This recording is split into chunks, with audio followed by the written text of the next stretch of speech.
ஐயா சிவாய் நம்ம சொல்லுங்க. ஐயா சிவாய நமக. சொல்லுங்க ஐயா. அன்னைக்கு நிலவரம் எலெக்ஷன் தேதி அறிவிக்க போறாங்க. சரி.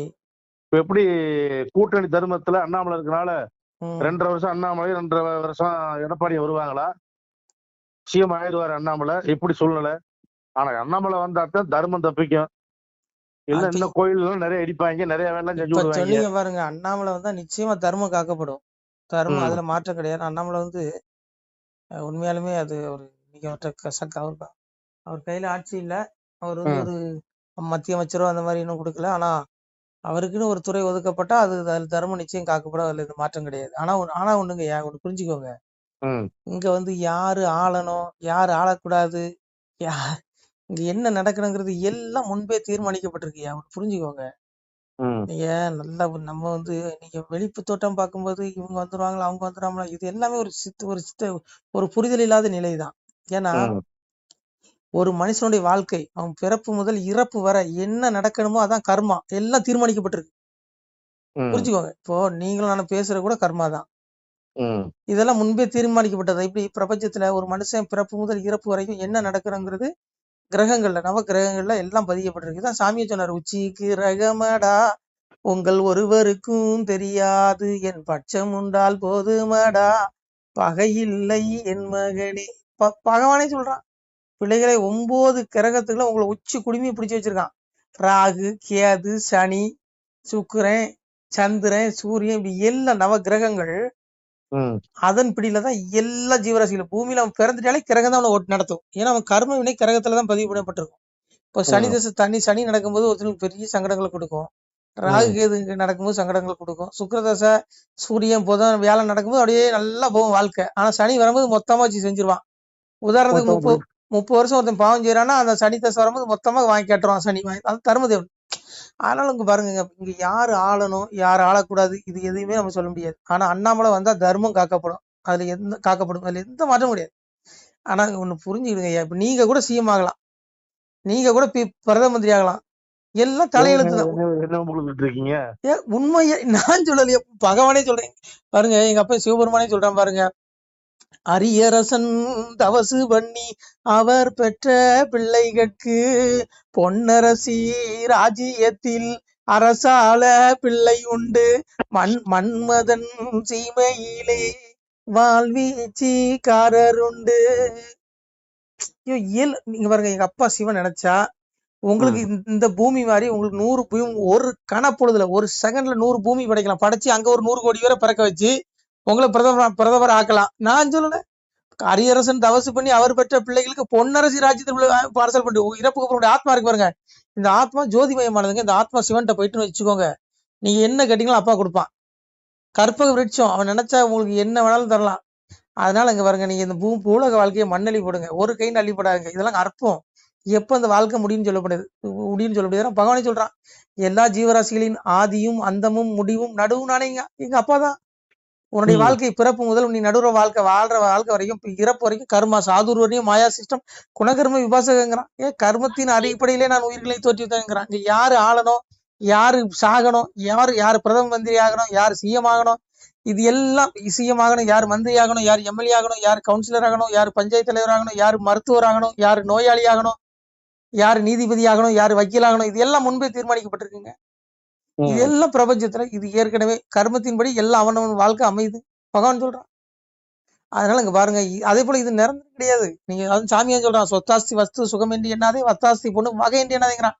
100 கோடி சொத்து இருக்கு, 1000 கோடி சொத்து இருக்கு, சந்தோஷப்படாதடா, வகுத்த வயலால் கோடி தோத்தாரு தூய்த்தல் எழுதிட்டான். எங்க அப்பா சிவபெருமான், நீ இந்த பூமியில எவ்வளவு அனுபவிக்கணும்னு நாள் எழுதியிருப்பான். அது வரைக்கும் நீங்க அனுபவிக்க முடியும், கூட்டுருவான். நீ என்னென்ன பாவம் சரி அத்தனைக்கும் உனக்கு தண்டனை இருக்குது.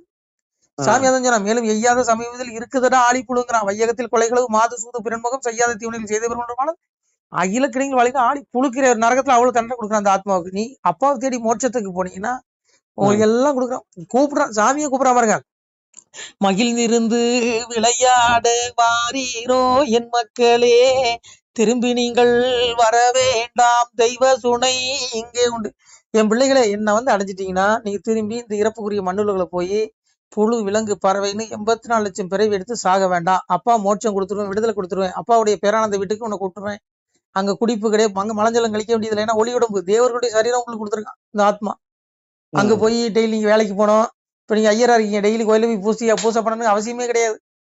அப்பாவுடைய ராஜ்யம் அங்க வந்து அங்க உடல் கிடையாது, இந்த ஆத்மா அங்க போகும். அந்த ஆத்மா ஜோதிமயமான ஒளி உடம்பு, மாசற்ற ஜோதி அந்த ஆத்மா. எங்க அப்பனும் மாசற்ற ஜோதி. அதான் எதா தித்தியகதம் தேஜம் ஜெகத்பாசி தேசங்களும் எச்சந்திரபசி எச்சக்கரம் தத்தேஜம் திமாமகங்கள். என்ன சொல்றான்? சூரியனில் வரும் எந்த ஒளி உலகனைத்தையும் பிரகாசிக்க செய்துகிறதோ, மேலும் சந்திரனிடத்திலும் நெருப்பினிடத்திலும் எந்த ஒளி உள்ளதோ அது என்னுடைய ஒளியை என்று தெரிந்து கொள்ளுது. ஒளி யார்? எங்க அப்பா சிவபெருமா. உங்க ஒளியுடன் ஆத்மா, ஆத்மா வந்து அவனுடைய தேஜஸ், அவனுடைய சாயெல்லாம் உங்களை படைச்சிருக்கான். அதான் கூப்பிடுறான், மகிழ்ந்திருந்து விளையாட வாரிரன் மக்கள், என் பிள்ளைகளே வாங்க, அப்பா கூப்பிடுறேன், வாங்க அப்பா, அப்பாவுடைய வீட்டுக்கு வாங்கப்பான்னு கூப்பிடுறான். உங்களுக்கு பிறப்பில்லா பேரானந்த நிலையான அந்த நித்திய வீடு, ஐயோ அந்த பொக்கிஷம், அந்த ஆனந்தமயமான ஒரு சாந்தம் நிசப்தம். அங்க நோய் நொடி கிடையாது, பசி பிணி மூப்பு நரை எதுவும் கிடையாது. ஐயோ அந்த ஆனந்தமயமான உலகத்துக்கு கூப்பிடுறான். நாம அங்க போக மாட்டேங்கிறோம். நாம என்ன பண்றோம்? நம்ம என்ன நினைக்கிறோம்? அந்த பூமியில கிடைக்கிற அந்த சிற்றின்ப போகத்துல மூழ்கி இதே நினைச்சு நம்ம சாகுறோம். கடவுளை சிந்திக்க அப்பாவை சிந்திக்கிறதே இல்லை நீங்க. அவன் கூப்பிடுறான், மகிழ்ந்திருந்து விளையாட வாரிரன் பிள்ளைகளே வாங்க. அங்க எவனுமே வர மாட்டேங்கிறீங்கன்னு வருத்தப்படுறான். வாங்க நம்ம 2 பேரும் போவோம் அப்பா வீட்டுக்கு. சிவனடியார்கள் போவாங்க. எங்க அப்பா சிவனை தேடக்கூடிய பிள்ளைகள் அவளேரும் அவனுடைய வீட்டுக்கு போவாங்க. இந்த ஆடியோ கேட்கக்கூடிய அனைத்து பிள்ளைகளும் அந்த சிவனுடைய பிள்ளைகள், அவங்க இந்த பேரான நிலைக்கு போவாங்க. அதனாலங்க இங்க மனித இந்த ஆட்சியை மண்ணலி போடுங்க. இது ஒண்ணும் கிடையாதுங்க. யாரு சீயமான என்ன ஒண்ணும் கிடையாது. இங்க நல்லவன் ஆக முடியாது. ஏன்னா களி வந்து புத்தன களி. நல்லவனுக்கு இங்க வாய்ப்பு கிடைக்காது. ஏன்னா சாமியே சொல்றான், ஈனருக்கு காலம் ரொம்ப ரொம்ப உண்டாகும், வீணர் வெறுப்பார் வீடதனை கெடுப்பார், தாண்டரோட வேதம் தலையில விட்டுருவார். அயோக்கிய பிள்ளைகளுக்கு தான் காலம். நல்லவன் ஜெயிக்க ரொம்ப கஷ்டப்படணுங்கிற சிவபெருமான் சொல்றான். அதனால இங்க விட்டுருங்க. நமக்கு அங்க இருக்கு, நம்ம உலகம் அங்க இருக்கு. உங்களுக்கு எத்தனை வேணும்? சாமியை சொல்றான், தங்க குதிரை உண்டு தர்மர் அரச ஆட்சி கொடிகள் கட்டி. தங்க குதிரை உண்டு, தர்மராசர் அரசாட்சி கொடியில் கட்டினான். பால் கொடுத்து தாளாட்டி பஞ்சனை மேல் கிடைத்திடுவாங்க. வா என் பிள்ளைகளை, குழந்தைகளை வாங்க, உனக்கு என்ன ராஜ்யம் வேணும்? எல்லாம் தரேங்க. அதான் சொன்னா, மகசை சப்தபுரி சத்வர மனசுதான் மத்வ மனசு ஜாத ஏசோ லோகை மாப்பிரஜாங்க. இந்த பிரஜைகள் அனைவருமே இறைவனுடைய சாயல் தான். சப்த ரிஷிகளுக்கு பிறந்தவர்கள். ரிஷி சாயலானதான் அந்த ஆத்மா, இந்த உடலும். இயற்கையா பாருங்க, ஒரு மனுஷன் நம்ம முடிக்கிடி தாடி வெட்டாம தாடி இயற்கையா வளர்ந்துரும், நகை வளர்ந்துரும். இயற்கையா எல்லா மனிதனும் ரிஷிகளுடைய தோற்றம் தான். நாம இடையில சேவ் பிடிக்க எல்லாம் கட்டிங் பண்ணிக்கிறோம், மொட்டை அடிச்சுக்கிறோம், எல்லாம் பண்ணிக்கிறோம், நகத்தை வெட்டிக்கிறோம். இயற்கையாவே இறைவன் அப்பாவே சொல்றான், நீங்க எல்லாம் ரிஷிகளுடைய பிள்ளைகளுங்க. உண்மையா இல்லையா? ஒரு ரிஷி எப்படி இருப்பான்? தாடி வச்சிருப்பான், செடாமுடி போட்டிருப்பான். நானே இருங்க, பிறப்புல இருந்து இறப்பறைக்கு முடி வெட்டாம விட்டா எப்படி இருப்பேன்? ரிஷி கோலங்க இந்த உடல். அதனால புரிஞ்சுக்கோங்க, நீங்க தேட வேண்டியது முக்திக்கு அப்பாவுடைய சிவ வேட்டை தேடுங்க. ஐயோ இது நிரந்தரம் கிடையாதுங்க. நீங்க எப்ப கூடுவான்னு தெரியாது, எப்ப சங்கு ஊதுவாங்கன்னு தெரியாது. இதான் வாழ்க்கை. ஆனா நித்திய வீடு, இந்த ஆத்மா மோட்சத்துக்கு போயிடும். இறப்புக்கு அப்புறம் இந்த ஆத்மா விண்ணுலகம் போகணும், அப்பாட்ட போய் அடையணும். இல்லையா மீண்டும் ரஜசி பிள்ளைங்க கத்வா கர்மசிங் ஜாதே ததா பிள்ளைங்க தமசி முனை ஜாதேன்டா முடிஞ்சு போச்சு. 84 லட்சம் பிறவி. கூட சொத்து வருமா, வீடு வருமா? யார் வருவா? அப்பா கூப்பிடுறான், வாங்க என் பிள்ளைகளே, அப்பாவோட வீட்டுக்கு வாங்க. ஆனா நம்ம போக மாட்டேங்கிறோம்.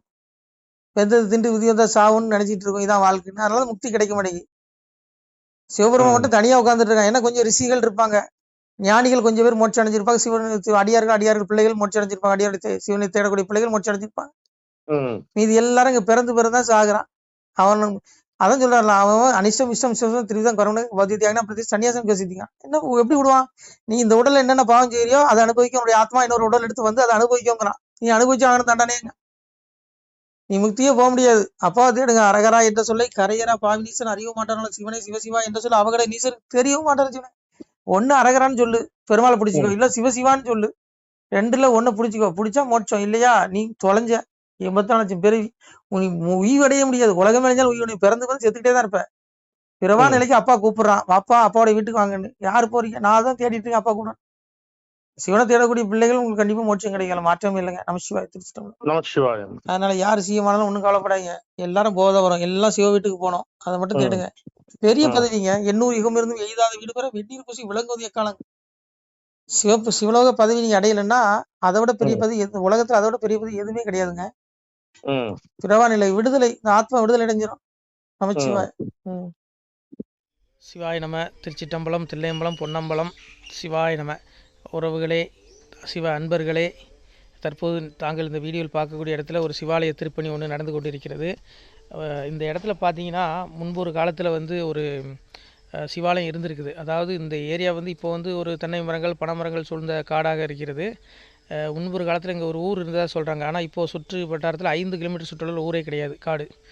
இப்போ இந்த இடத்துல ஒரு சிவாலயம் வந்து அமையிருக்கிறது. இந்த சிவாலயத்தில் வந்து இருந்த அந்த சாமியுடைய திருமேனியை வந்து எடுத்து வச்சிட்டோம். திருப்பணி முடிஞ்சதுக்கப்புறம் பிரதிஷ்டை பண்ண இருக்கிற உறவுகளே, தற்போது இந்த வீடியோ பார்க்கக்கூடிய உறவுகள் தங்களால் முடிந்தால் ஒரு சின்ன உதவி செஞ்சு கொடுங்க. எங்கள் இடத்துல பொருளாதாரம் இல்லை, அதனால் பார்த்திங்கன்னா அந்த வேலையெல்லாம் அப்படியே நின்று போச்சு. பாருங்கள், இந்த அப்படியே பாதியிலே நிற்கிது இந்த சிவாலய திருப்பணி வந்து. பக்த கோடிகள், அன்பு உள்ளங்கள், தயவுசெய்து நீங்கள் உதவி செய்ய விருப்பமுள்ள உறவுகள் உதவுங்க. உங்களுக்கு கோடி புண்ணியம் கிடைக்கும். இந்த சாமியோடைய அருள் அனுகிரகம் உங்களுக்கு கண்டிப்பாக கிடைக்கும். இது வந்து ஒரு புகழ்பெற்ற சிவாலயம் கூட சொல்லலாம். சாமியோட திருமேனியை எடுத்து வச்சிட்டோம். இந்த இடத்துல பார்த்திங்கன்னா ஒரு வாசி தண்டம் இருக்குது. அந்த காலத்தில் ஒரு முனிவர் யாரோ தவம் செஞ்சுருக்காங்க. அவங்களுடைய வாசி தண்டம் அவர் திருக்கரங்களால் எழுதின ஓலைச்சுவடி கூட இன்றும் இருக்குது, இன்னும் பாதுகாக்கப்பட்டு வருது. அது கோயில் திருப்பணி முடிஞ்சதுமே அதையும் நாங்கள் அந்த வழிபாட்டுக்கு வச்சுடுவோம். இந்த சிவாலய திருப்பணி வந்து சாமி திருநாமம் வந்து முக்தீஸ்வரர் அப்படிங்கிற திருநாமத்தில் வழங்குறாரு. நெல்லை மாவட்டம் நாங்குநேரி தாலுகாவில் இந்த சிவாலயம் அமைய இருக்கிறது உறவுகளே. இந்த வீடியோ பார்க்கக்கூடியவங்க ஒரு 2 பேருக்காவது கொஞ்சம் ஷேர் பண்ணுங்கள். இந்த வீடியோ பார்க்கக்கூடிய யாராவது ஒரு சின்ன உதவி செஞ்சால் இந்த ஆலய திருப்பணி வந்து கண்டிப்பாக நாங்கள் வெற்றிகரமாக முடிச்சுடுவோம். பாருங்கள், அந்த வேலை எல்லாமே அப்படியே நிற்கிது. கல்லெல்லாம் இறக்கி போட்டிருக்கோம். இன்னும் நிறைய கற்கள் தேவைப்படுது. சுவாமியோடைய அந்த திருக்கோபுரம் பார்த்திங்கன்னா லிங்க வடிவிலே அமைக்க இருக்கிறோம். உதவுங்கள் உறவுகளே. உங்களுக்கு அப்பா சிவபெருமானுடைய அருள் நிச்சயம் கிடைக்கும். எம்பெருமான் சொல்வான், வாழுவீர் தாழ்வில்லாமல் மக்களும் கிளைகள் கொஞ்சி நாளுமே மகிழ்ச்சியை கூர்ந்து நலமுடன் வாழும்போது நீளுமே எனது செங்கோல் நீதியும் நெறிபோல் வந்து ஆளுமே உங்கள் தன்னை அன்புடன் அலையாவண்ணம். உங்களை எம்பெருமானுடைய அப்பாவுடைய திருவாசகத்தாலேயே வாழ்த்துறோம் உறவுகளே. ஆணுடன் பெண்ணும் பெற்று அதிகமாய் செல்வமாகி தானுடன் நினைவுமுற்று தர்மமும் நெறியும் கற்று வேணும்னில் காலமெல்லாம் வெள்ளியர் உடனே வாழ்ந்து போனுதல் கமலநாதன் பொற்பதம் பெற்று வாழ்வீர். அந்த ஈசனுடைய பொற்பதம் நிச்சயம் கிடைக்கும். உங்களுக்கு இகத்திலும் சுகம், பரத்திலும் சுகம். உங்களுடைய கர்ம வினைகள் மன்னிக்கப்பட்டு உங்களுக்கு நிச்சயம் மோட்ச வீடு கிடைக்கும். இகத்தில் பூரண ஆயுளுடன் நோய் நொடி இல்லாமல் வாழ்ந்து நீங்கள் பரவாழ்வும் பெறுவீர்கள் உறவுகளே. மக்களே, நீங்கள் எல்லாம் வாழ்பொன்னம் பதியிற் சென்று முக்கியமான யுகநில மதிலே தன்னால் கக்கிய பொன்கள் ஸ்வர்ணம் கைமணம் குளிர அன்னம் பொக்கிஷம் நிறைய வைத்து புகழ உண்டு இனிதாய் வாழ்வீர். இந்த இகவாழ்வும் பரவாழ்வும் உங்களுக்கு சுகப்பட அப்பன் ஈசனர்களால் வாழ்த்துகிறோம். இந்த திருப்பணிக்கு உதவி செய்ய ஒரு ஜிபே எண் சொல்கிறோம். இந்த எண்ணில் நீங்கள் உதவலாம்.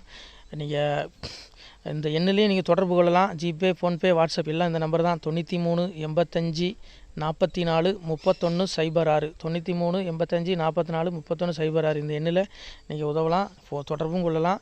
வாட்ஸ்அப்பு இந்த எண்ணு தான், ஜிபே இந்த எண்ணு தான் உறவுகளே. முடிந்தளவுக்கு 2 பேருக்காக ஷேர் பண்ணுங்கள். இந்த வீடியோ பார்க்கக்கூடிய யாராவது ஒருத்தர் சின்ன உதவி, நீங்கள் வந்து பெரிய அளவில் செய்யணும் கூட, நீங்கள் ₹1 நீங்கள் தந்தாலும் மனசார வேண்டி ஏற்றுக்கிறோம் உறவுகளே. உதவுங்கள். முடிஞ்ச அளவுக்கு கொஞ்சம் ஷேர் பண்ணுங்கள். நன்றி. சிவாய நம. திருச்சிற்றம்பலம், தில்லையம்பலம், பொன்னம்பலம். உறவுகளே, நம்ம இந்த இடத்துல வாழ்ந்து மறைந்த ஒரு சித்த மகாபுருஷர் பயன்படுத்திய பல 100 ஆண்டுகளுக்கு முன்பு உள்ள வாசி தண்டம் ஒரு சித்த மகாபுருஷர் பயன்படுத்தியது. அவர் திருக்கரங்களால் எழுதிய அந்த ஓலைச்சுவடி கூட பாருங்கள், இன்னும் பாதுகாக்கப்பட்டு வருது. இந்த சிவாலயம், நம்முடைய அந்த சிவாலய திருப்பணி முடிந்ததுமே எம்பெருமான் அவர் எழுதிய அந்த சிவனை பற்றி புகழ்ந்து எழுதிய அந்த பாடல் வரிகள் இதில் இருக்குது. இந்த வாசி தண்டம் அவர் பிரதிஷ்டை செய்த அந்த லிங்க திருமேனியையும் இந்த இடத்துல நாம் இந்த ஆலயம் கட்டி நாம் பிரதிஷ்டை செய்திருக்கிறோம். அனைவரும் இந்த ஆலய பிரதிஷ்டைக்கு கண்டிப்பாக வரணும். முடிஞ்ச அளவுக்கு இந்த வீடியோ பார்க்குறவங்க உதவி பண்ணுங்கள் உறவுகளை. பொருளாதாரம் இல்லாமல் திருப்பணி நின்று போச்சு. முடிஞ்ச அளவுக்கு ஷேர் பண்ணுங்கள், உதவுங்க. நன்றி. நம சிவாய. திருச்சிற்றம்பலம், தில்லையம்பலம், பொன்னம்பலம். இந்த புண்ணிய பலன் தங்களுக்கு கோடான கோடியாக வரும் உறவுகளை. நம சிவாய.